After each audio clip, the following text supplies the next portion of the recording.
Appointment అడిగాను, ఎప్పుడు పిలిచినా వెళ్ళి కలిసి రావాలి. అంటే పవన్ కళ్యాణ్ గారు మాట్లాడుతూ టికెట్ల రేట్లు హైక్ ఇవ్వడం వల్ల గవర్నమెంట్ కూడా ఆదాయం వస్తుంది కదా, అది అందుకే మేము ఇస్తున్నామని ఒక మాట. అంటే చాలా మంది అది ఆలోచించాల్సింది. కళ్యాణ్ గారు చెప్పిన పాయింట్లో ఒక వాల్యూ ఉంది. ప్రతి 100 రూపాయలకి 18% జిఎస్టీ రూపంలో వెళ్తుంది. జిఎస్టీలో 9% స్టేట్కి వెళ్తుంది, 9% సెంట్రల్కి వెళ్తుంది. అంటే మనము సినిమా ద్వారా వచ్చేది మళ్ళీ గవర్నమెంట్కి వెళ్ళి గవర్నమెంట్ ద్వారా పర్సంటేజ్ అది ఉపయోగపడేది. ఆడియన్స్ కళ్యాణ్ గారు నడిచే డిమాండ్ అండ్ సప్లై అన్ని సినిమాలకు మనం టికెట్ రేట్లు పెడితే కూడా చూడరు. ఈరోజు ఏముంది, సినిమా అనేది ఆ 4 రోజులు ఆ వారం రోజులే హాట్. ఒకప్పుడు మన సినిమా సిల్వర్ జూబ్లీలు 175 డేస్ ఆడేటి. ఇప్పుడంతా ఫాస్ట్ ఫుడ్ లాగా 1 వీక్ 10 డేస్లో క్లోజ్ అయిపోతున్నాయి. సో ఇది క్లోజ్ అయినప్పుడు దీని తర్వాత వెనకాల పైరసీ కావచ్చు, ఓటీటీ కావచ్చు, చాలా ఇంపాక్ట్స్ ఉన్నాయి. సో ఒక బిగ్ ఫిలిం ఇలా భారీ బడ్జెట్తో సినిమా తీయాలన్నప్పుడు తప్పకుండా గవర్నమెంట్స్ సపోర్ట్ కావాలి. ముందు నుంచి గవర్నమెంట్ సపోర్ట్ చేస్తూనే ఉన్నాయి. ఎప్పుడు గవర్నమెంట్ సపోర్ట్ కావాలి.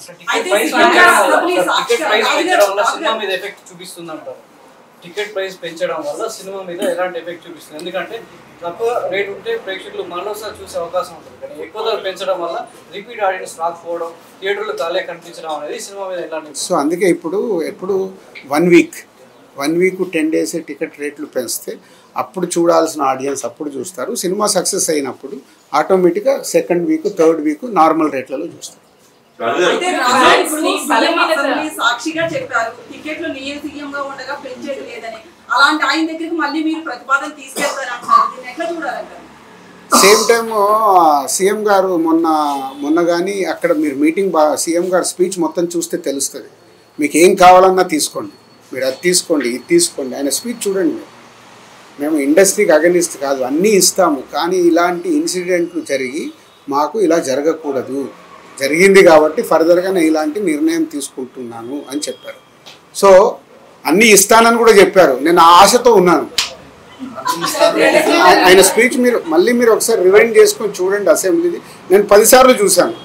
అన్నీ ఇస్తాను అంటున్నారు, మీరు అన్నీ తీసుకోండి అంటున్నారు. ఇప్పుడు అడగలేదు అనుకో, ఆకలి అవుతుందని అమ్మ కూడా అన్నం పెట్టదుగా. ఐ వాంట్ ప్రొడ్యూసర్గా ఆ స్టేట్లో వచ్చింది, మీరు మాకు కోఆపరేట్ చేస్తే బాగుంటుందని అడుగుతాను. తర్వాత ఇక ఆయన నిర్ణయం ఫైనల్.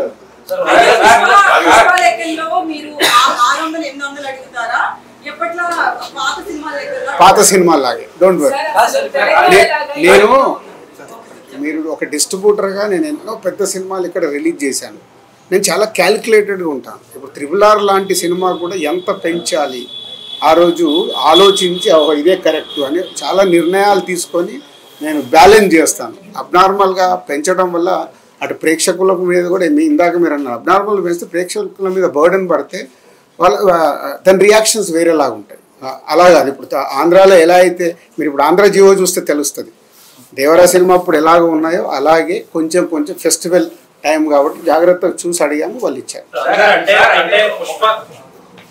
అంటే పుష్ప 2కి పెట్టిన ప్రైజెస్ మోడల్ అనేది ఆడియన్స్ కి ఇబ్బంది అని అంత కన్వీనియంట్ కాదని అనుకున్నాడు. అంటే మీరు ముందు లేనట్టు రాగానే ఒక రిక్వెస్ట్ చేశాను.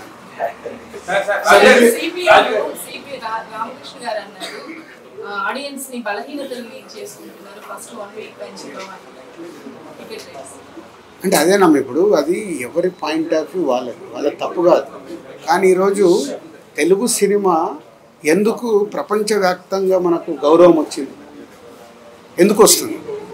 మనం స్పెండ్ చేస్తున్నాం. స్పెండ్ చేసి ఒక భారీతనం, ఇప్పుడు బాహుబలిని చూడండి, రాజమౌళి గారు చేసిన RRRని చూడండి, ఇట్లా ఆ భారీతనంతో మన సినిమాలకు ఒక రెస్పెక్ట్ వచ్చి ఇవల్ల వరల్డ్ వైడ్గా తెలుగు సినిమా కాస్త ఇండియన్ సినిమా అయిపోయింది. ఇది అందరికీ ఓపెన్ సీక్రెట్. ఇవాళ బాలీవుడ్లో పోయినా తెలుగు నుంచి వావ్ దిల్రాజు సాబ్ కోన్సా ఫిలిం బనారే, పాన్ ఇండియా కోన్సా ఫిలిం లేకే, ఇది మాకు వచ్చే అక్కడ రెస్పెక్ట్. సో ఆ సినిమాని అలా స్పెండ్ ఇప్పుడు 3.5 సంవత్సరాలు ఈ సినిమాకి ఎందుకు మరి 1 ఇయర్లో తీసేయచ్చు. నో, డైరెక్టర్ చూస్తున్న సాంగ్స్ రావాలి. ఒక 75 crores అంటే ఒక పెద్ద సినిమానే తీసేయచ్చు 5 పాటల బడ్జెట్తో. అది పెట్టకుంటే అది రాదు. అండ్ మన ఆడియన్స్ది ఏంటి, మీరు మొత్తం ఇండియా మొత్తంలో చూస్తే Telugu Tamil audience big cinema lovers. మన ఎంటర్టైన్మెంట్. మన కళ్యాణ్ గారు మీరు చూస్తే ఏం చెప్పారు, యూత్ ఎలా ఉండాలి, సినిమాలకు వెళ్ళి చొక్కలు దింపుకొని పేపర్లు వేసినప్పుడే కదా మనకు ఆ ఎనర్జీ. వకీల్ సాబ్ చూసినప్పుడు మీకు తెలుసో లేదు, నేను అన్ని మర్చిపోయి ఆయన చూడగానే పేపర్లు తీసినా. ఎందుకు? ఒరిజినల్ కూడా వచ్చాడు, అరే నేను ప్రొడ్యూసర్ అంటాను. అంటే మన ఎనర్జీ, మనకున్న ఎంటర్టైన్మెంట్ ఏంటి? ఒక సినిమా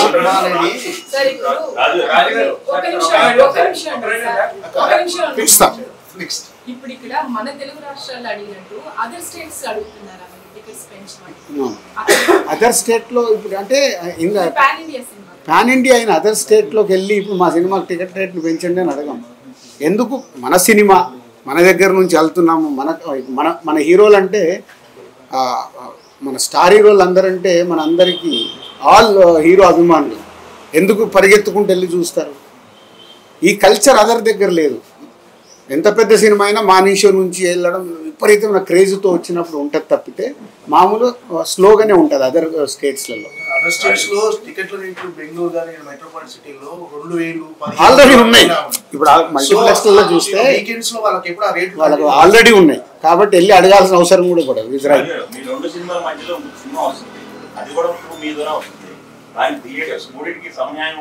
అసలు 100% దాని గురించి ఆలోచించాల్సిన అవసరం. రెండు సినిమాలు మా ప్రొడక్షన్ అయినా సితారా కూడా మా ప్రొడక్షన్. మీకు తెలిస్తే సితారా సినిమాలన్నీ ఎప్పుడు మేము రిలీజ్ చేస్తాయి. చిన్నబాబు గారు close friend to me, Vamshi brother to me. So అది మా సొంత కంపెనీ లాగే. 3 సినిమాలకు కరెక్ట్గా ఉంటాయి ఎలా ఏ సినిమాని బట్టి. అందుకే జాగ్రత్తగా ఏంటి మాకు అండర్స్టాండింగ్ ఉంది కాబట్టి 10th, 12th, 14th 3 సినిమాలు వచ్చినా 2 రోజులు గ్యాప్ పెట్టుకొని ఎలా డిజైన్ చేయొచ్చు అనేది చేసుకున్నాం.